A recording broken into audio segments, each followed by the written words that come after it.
L'histoire, dit-on, n'est qu'un perpétuel recommencement.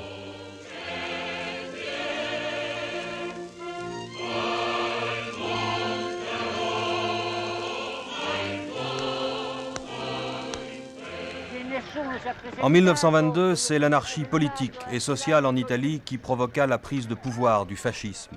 50 ans plus tard, ce que l'on appelle le néofascisme s'installe dans un climat tout aussi précaire et équivoque.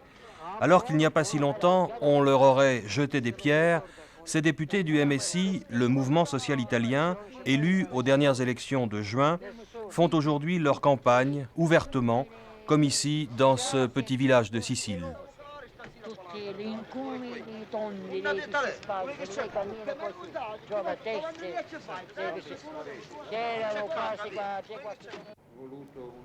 En Sicile, depuis les élections de juin dernier, il y a 15 nouveaux députés du MSI pour qui un Sicilien sur 3 a voté.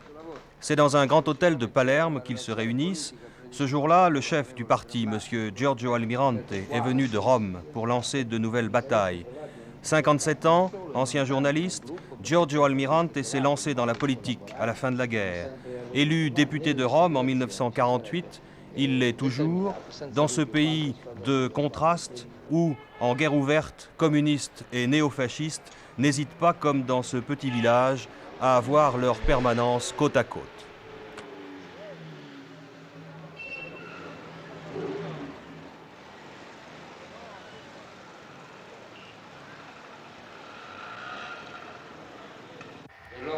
Mais c'est à Rome, devant les cadres nationaux du parti, que Giorgio Almirante annonce les grandes décisions.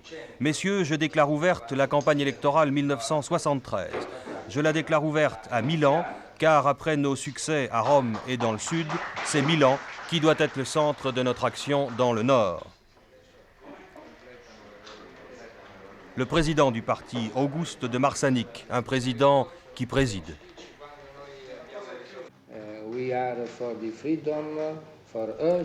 Nous sommes pour la liberté pour tous, mais si on nous appelle des fascistes pour nous distinguer de la masse des Italiens qui, après la guerre, sont devenus antifascistes, nous ne nous sentons pas insultés.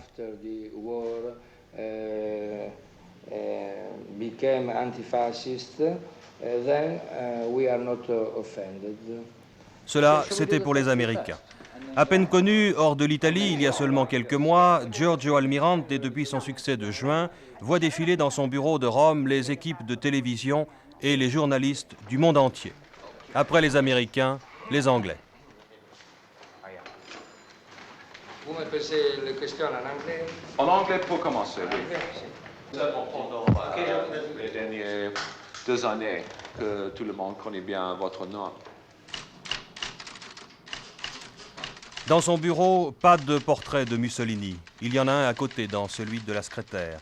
Ancien fasciste, peut-être, mais bien tardif, puisqu'il ne rejoignit Mussolini qu'en 1944, à 30 ans, au début de la déroute.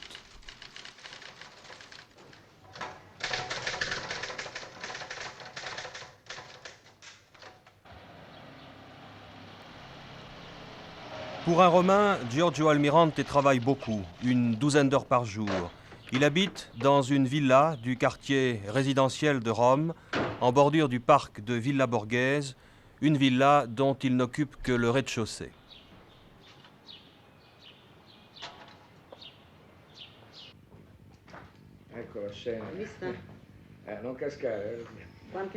Sa fille, Giuliana.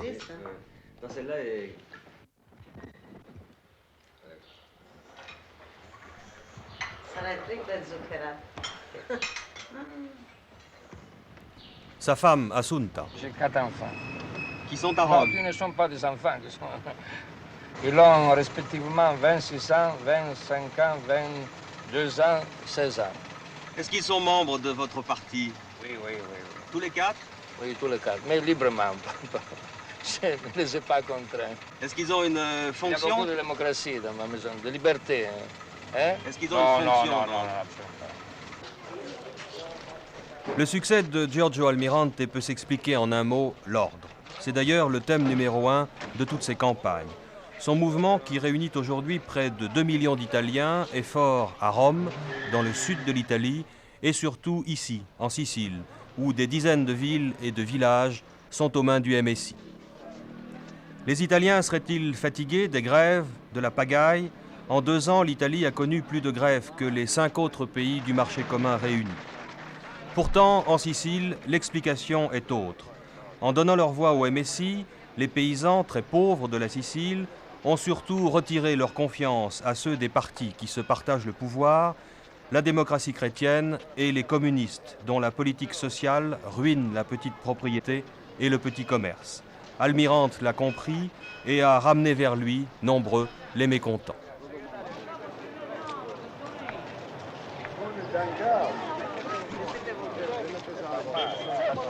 L'agricoltura siamo in verde, siamo tutte cose fermento, non si può seminare, i vigni parte secca, parte non si può fare niente, oliva pure trattata. Ah, che forzante è poco. Poco. Avevamo, il terreno non avevamo, come che la vicina è poco. Che cosa c'avete? Qu'est-ce que vous avez, un jardin? Arbole, seminativo, arbole. Oui, un petit jardin. De quoi si planter? Ma C'è vigna, il sait bien que l'agriculture est à terre, il n'y a pas de possibilité Però de qua vivre siamo male, absolument. vanno malissimo. Leurs fils sont contraints à aller à l'étranger, en Allemagne surtout, en France, en Suisse, où vous savez, ils ne sont pas très bien. Promettono le integrazioni e Ils non le danno. prennent des promissions, ils ne sont pas... Facciamo la produzione, non si può vendere. Je ne sais pas de quel parti soit, pour quel parti. Il n'est pas de votre parti? Non, je ne connais pas. Et lei ha votato... Vous avez voté aux dernières élections? Può dire per chi ha votato? Pour qui avez-vous voté? Che bello. Oui, j'ai bien voté. Comunque perché volete? Je ne veux pas dire. Il ne veut pas dire pour qui il a voté, alors c'est pas pour vous. Oh, peut-être, mais... Je ne veux pas le dire. Parce qu'il y a peu de liberté authentique en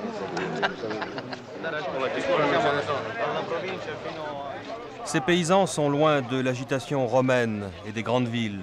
Tout petits propriétaires de quelques centaines de mètres carrés, les lois votées à Rome par la coalition de centre-gauche les ruinent.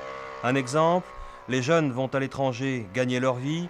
S'ils rentrent après plus de 5 ans, la terre n'est plus à eux.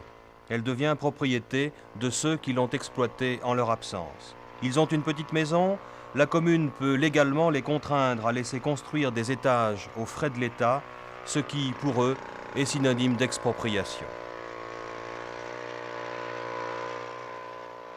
Qu'est-ce que représente pour eux l'idée d'un néofascisme pour ces paysans? Mais je pense, pour les anciens, pour le vieux paysan, ça rappelle quelque chose qui s'appelle ordre, paix civile, une certaine justice sociale, la sûreté de pouvoir vivre, de pouvoir travailler sans crainte.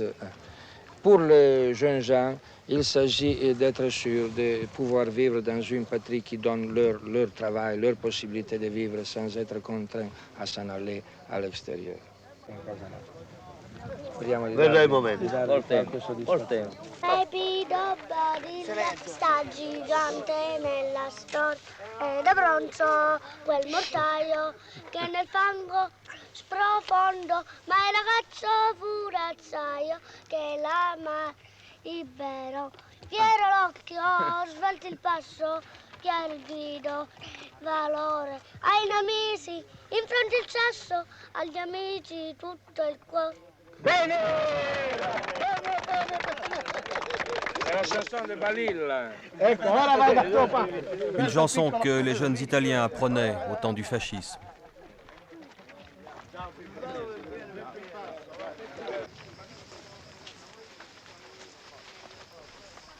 Attirant vers lui les mécontents et une partie de la droite traditionnelle, Giorgio Almirante doit aussi compter, c'est son problème, avec les nostalgiques, vieux ou très jeunes, ceux qui pensent que le seul nom de Mussolini est une réponse à tout. Ils votent pour lui, mais dans une certaine mesure le desservent. En tout cas, ils existent.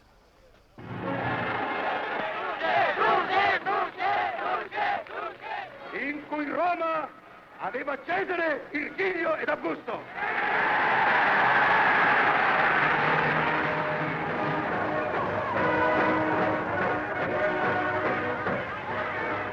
Nel momento Ils existent surtout en Sicile, avec la caution de leurs députés.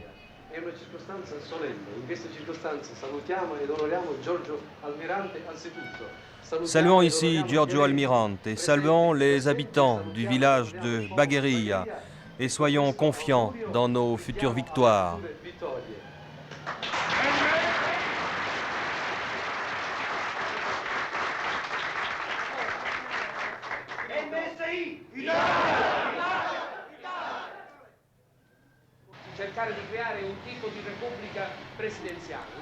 Ce qu'il faut, c'est créer un type de république présidentielle qui devra de toute façon être à droite et anticommuniste.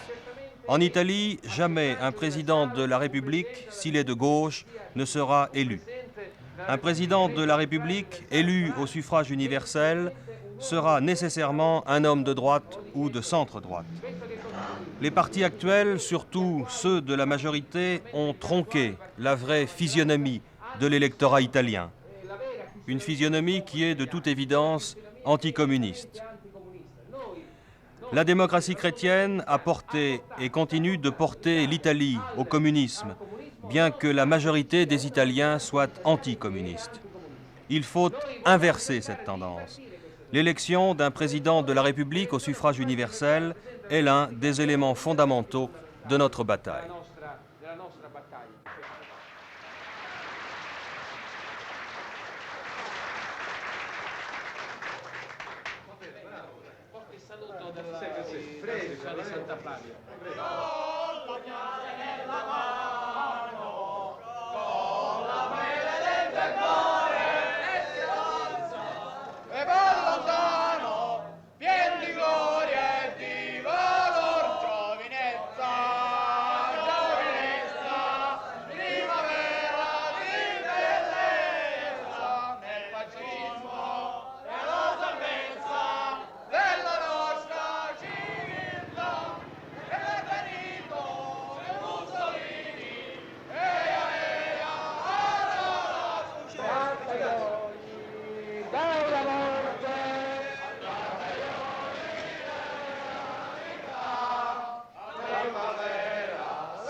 À Rome, un groupuscule va plus loin. Des généraux en retraite et de jeunes activistes ont constitué cet été une organisation dite d'amitié avec les forces armées.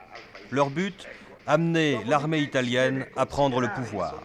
Pour eux, pas de quartier, l'armée devrait assurer le contrôle de tous les objectifs vitaux du pays. Routes, chemins de fer, centrales électriques, aérodromes, radio, télévision.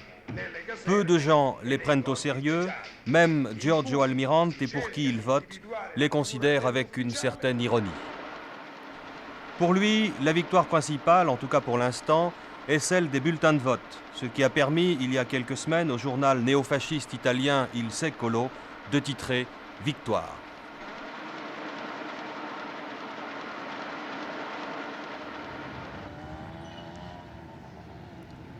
Une victoire qui a fait reconnaître Almirante comme un interlocuteur politique pour la télévision nationale italienne, qui a organisé un face-à-face avec Giulio Andreotti, l'un des chefs de la démocratie chrétienne au pouvoir, peut-être un futur président de la République.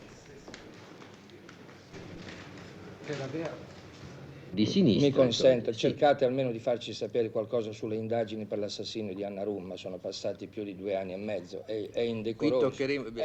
Un débat lénifiant d'une demi-heure, après quoi, puisque nous étions sur le plateau, nous avons suggéré aux deux politiciens de continuer, pour nous, le débat en français. Celui-ci, les Italiens ne l'ont pas vu, la presse, le lendemain, le déplorera. Messieurs, si on continuait un peu ce débat en français, vous êtes d'accord, monsieur Andreotti? Oui.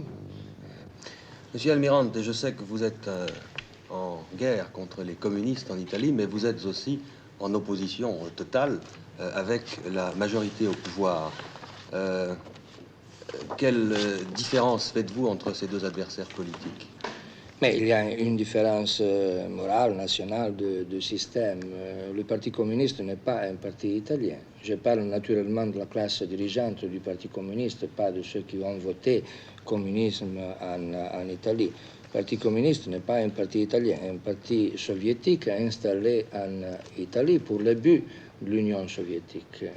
Et il n'est possible de faire des comparaisons entre le Parti communiste et tout le reste de la classe dirigeante italienne.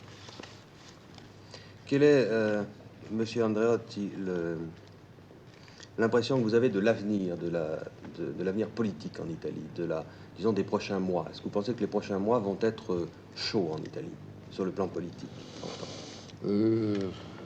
C'est toujours difficile d'être prophète dans la vie politique et dans la vie politique italienne. Je vous prie de m'excuser, mais je ne réponds pas à votre question. Monsieur Almirante, vous pouvez peut-être... Oui, je pense que dans l'automne, la crise se développera dans des points aussi dangereux pour l'ordre public, pour la santé sociale et civile d'Italie. J'espère que non. Parce que, comme je vous disais auparavant, et comme M. Andreotti a reconnu, nous sommes une droite nationale qui n'a pas d'autre but que l'entrée de la nation, naturellement, selon vos propres critères. Naturellement. Et nous ne souhaitons pas la politique du pire.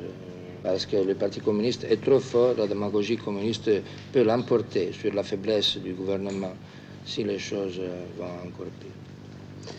Messieurs, je vais vous poser maintenant la même question à tous les deux. Quel est le point politique qui vous divise le plus? Quand vous parlez du régime présidentiel, nous savons que la frontière entre le régime présidentiel, vu d'un point de vue italien, je ne fais pas des questions pour vous en France et pour d'autres pays, je parle comme italien, ne serait pas facile de poser une ligne de frontière entre un régime présidentiel et un régime de dictature. Alors, en tant que nous avons souffert, nous avons vécu la dictature, alors il faut méfier à gauche et à droite de tout ce qui peut pousser la situation vers une dictature. Est-ce que vous pensez que M. Almirante est un dictateur? C'est difficile à dire parce que le dictateur ne dit jamais d'être un dictateur avant de le devenir. Vous avez plus peur de la gauche ou de la droite? Certainement, d'un point de vue de force et des possibilités de créer une dictature en Italie, de la gauche.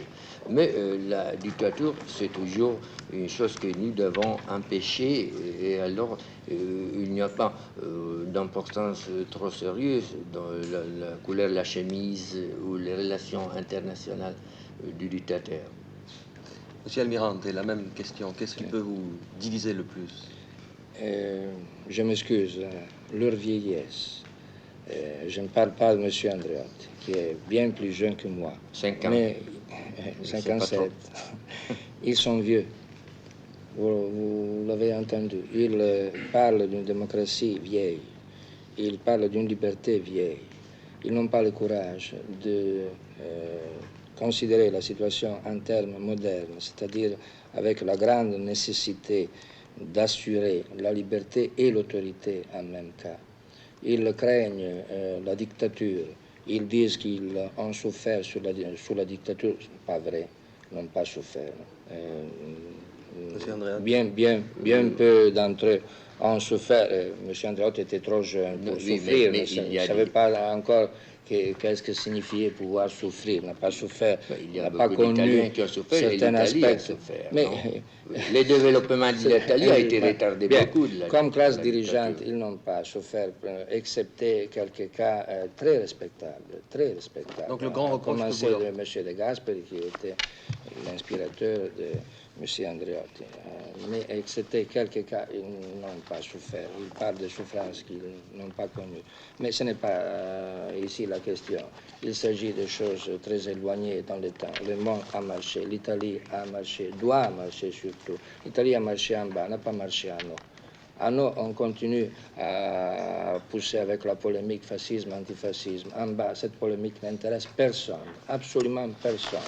En bas, les problèmes qui intéressent le peuple italien, les citoyens moyens italiens sont l'ordre public, une forme de civilisation sociale qui avance, la possibilité de résoudre le grand problème du sud de l'Italie qui est trop éloigné, et M. Andreotti est certainement d'accord, d'une forme de progrès acceptable par le peuple, la possibilité de ne faire pas émigrer nos jeunes gens à centaines de milliers, et surtout, je disais, la possibilité d'assurer dans un système démocratique la liberté et l'autorité. Lorsque nous parlons de république présidentielle, et nous sommes prêts à en discuter naturellement, c'est une proposition, nous parlons de ça.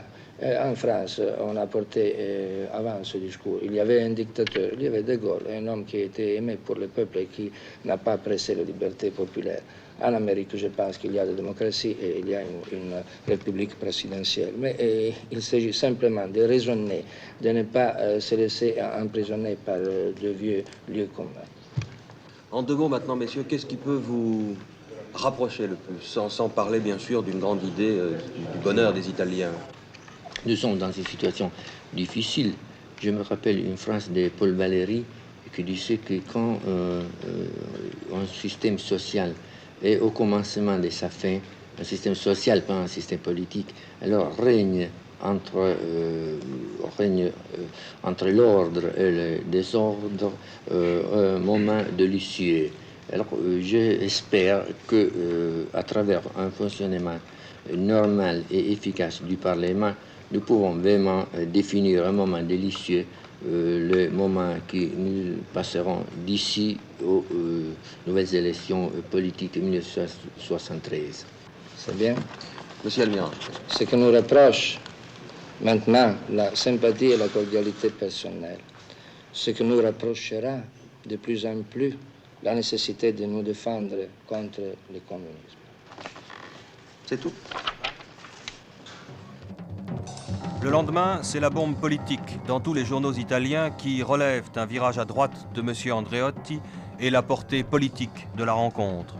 L'émission de la RAI, passant presque inaperçue, c'est le débat enregistré par 24 heures sur la 2 qui fait les gros titres.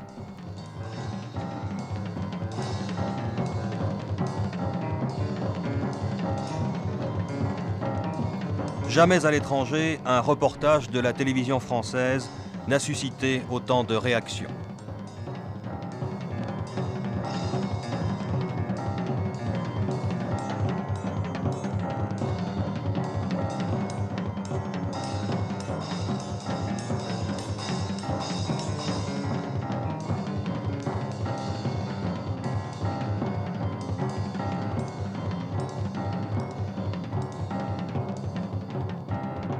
Un parmi les titres, y aura-t-il un gaullisme italien?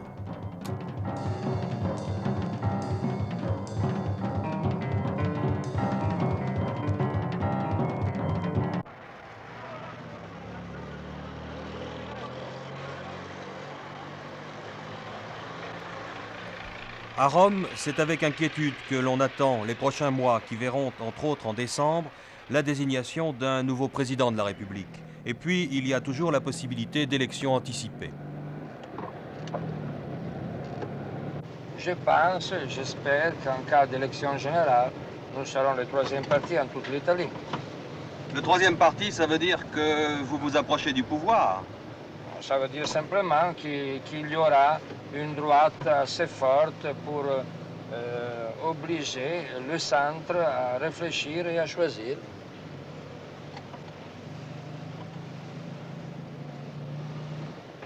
Tu veux couper l'image? l'image une seconde, on prend dans un... Deuxième dictature.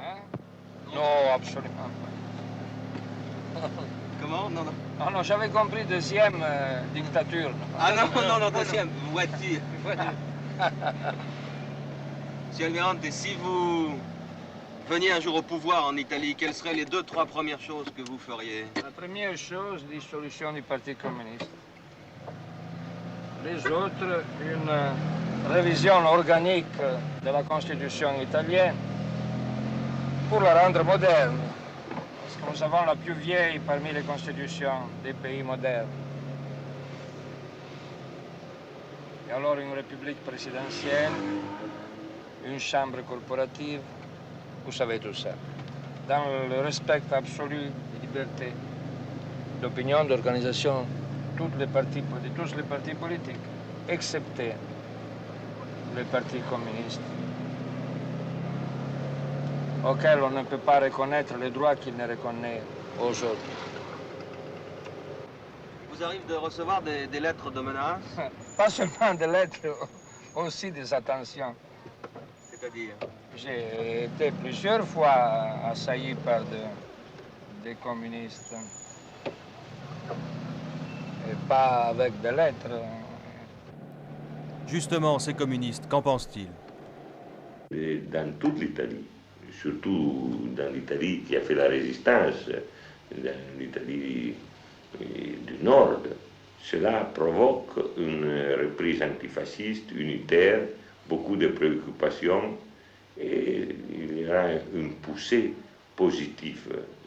Nous considérons qu'il y a des dangers, nous ne voulons pas sous-estimer cela, mais comme tout danger, ça peut provoquer, quand il y a des forces comme existent, la possibilité d'une contre-offensive.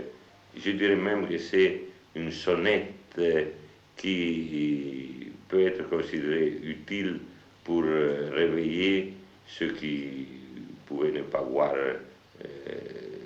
la nécessité d'une politique démocratique poussée.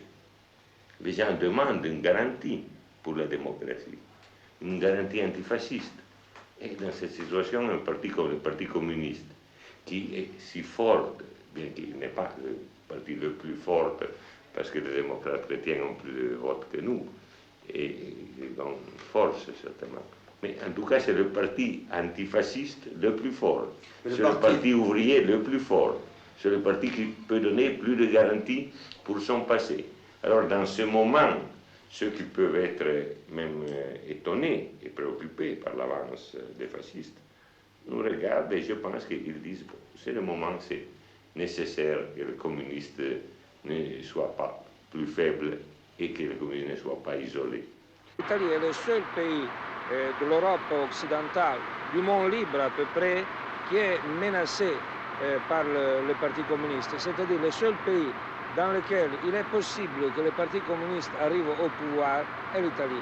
Alors comme, si je me rappelle bien, le marché commun est un système de liberté, les traités de Rome sont des traités de liberté, pas seulement pour l'économie, mais il est naturel pour la politique, pour l'État.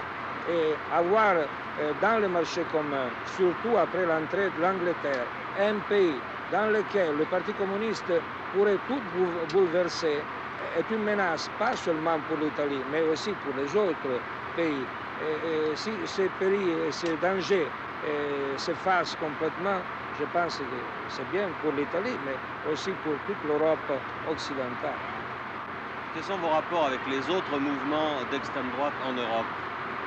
Je n'ai aucun rapport avec le NPD allemand, aucun rapport. Je ne veux pas avoir de rapport avec le NPD allemand parce que je ne reconnais aucune analogie entre notre parti et ce parti. J'ai des rapports d'amitié avec les dirigeants de la phalange espagnole.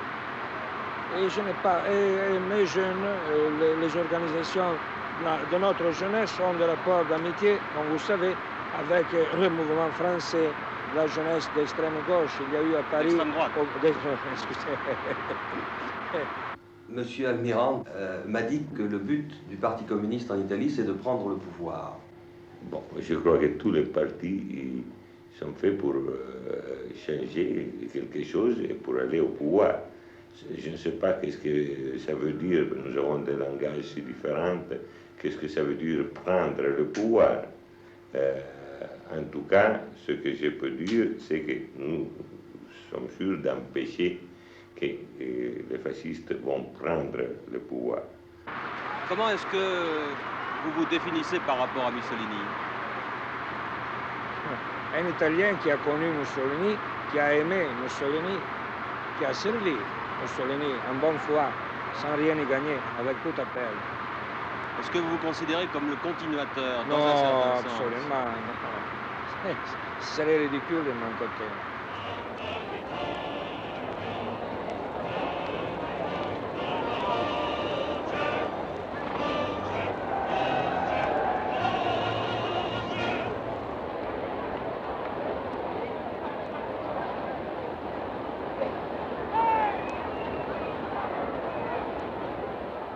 Une semaine après les élections, nous avons tenu un meeting de remerciements. On n'a jamais tenu à Rome un meeting de remerciements après les élections, mais cette fois, il en valait la peine.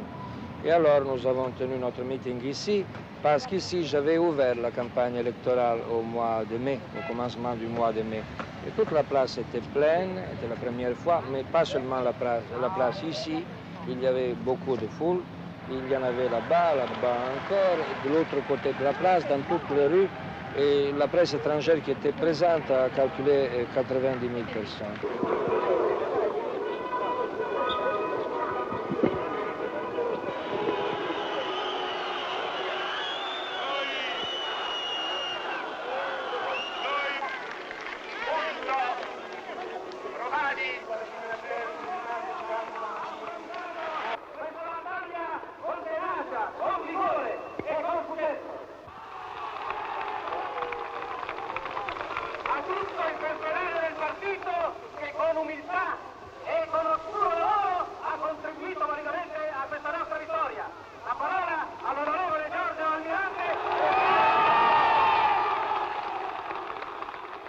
À l'étranger, ce succès a eu un écho considérable.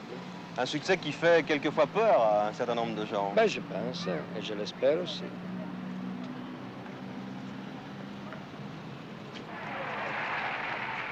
Una prosperare anche quando sembrava assurdo, anche a costo di politici, un linguaggio chiaro, assurdo, che il congresso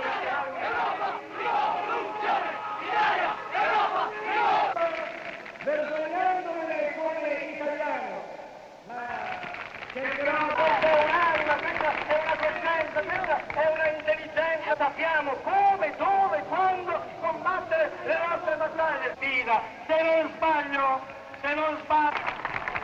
adesso, Ale, commissario!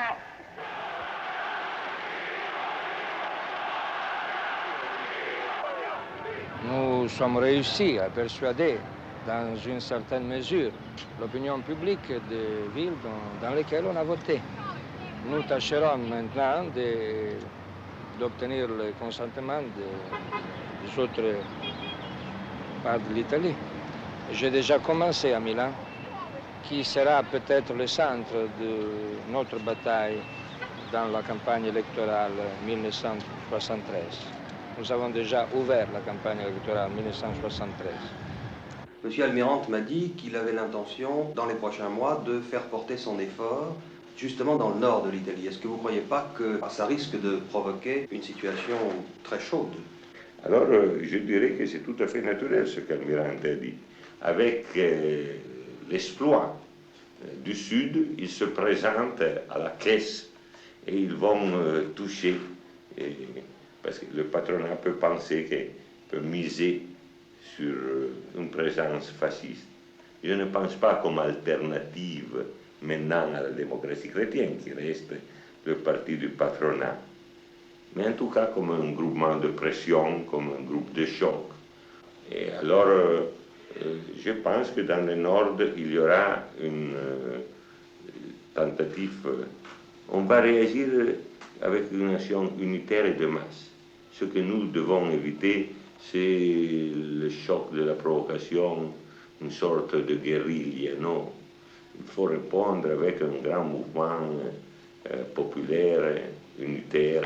Et nous, les communistes, nous demandons autre chose que donner une contribution à cette action, à cette politique générale. Je dirais même pas seulement démocratique, nationale.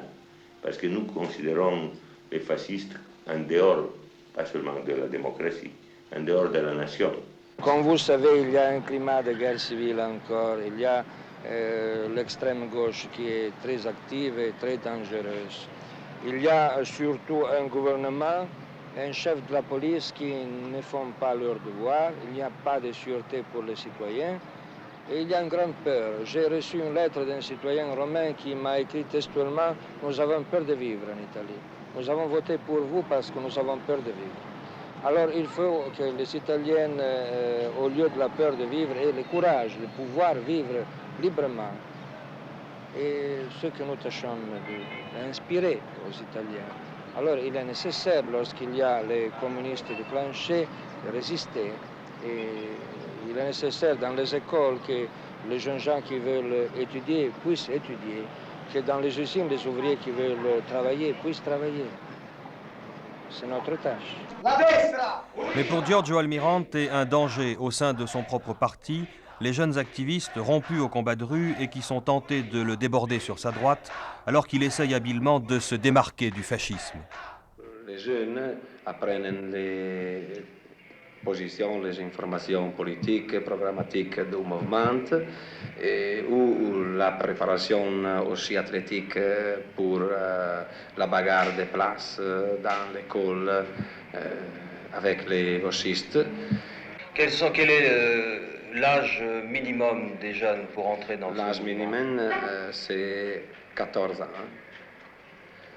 Sur les 100 000 adhérents de votre mouvement, combien y a-t-il, je dirais, d'activistes?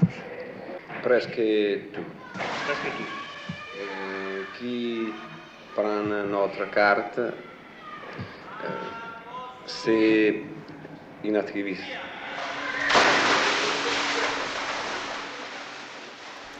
Ils sont une centaine de milliers répartis en deux organisations, Giovane Italia et Fiamma. Ces derniers, les plus jeunes, ont un club sportif privé le mieux équipé de Rome. Sous couvert de la natation ou de la gymnastique, on les politise pour le bien de la cause. Leçons de judo par un professeur venu tout exprès de Tokyo, les techniques qu'ils apprennent ici transformeront les plus doués d'entre eux en activistes.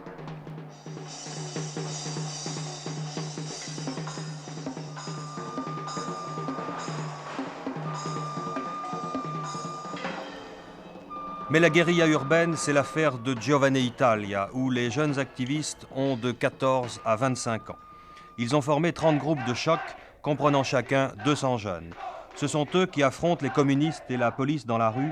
Regardez ce court reportage que nous avions diffusé au début de l'été, une séquence d'archives qui prend ici toute sa valeur.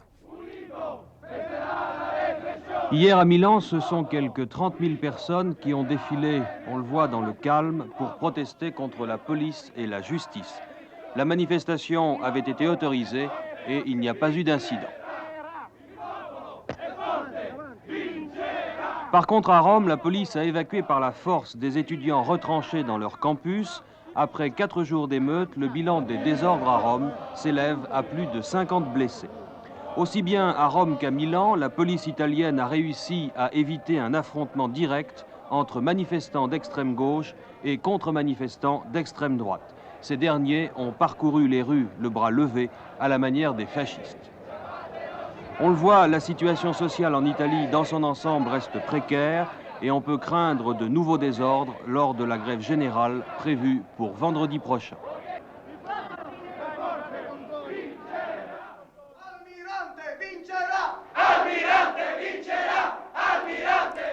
L'histoire ne serait-elle qu'un perpétuel recommencement ?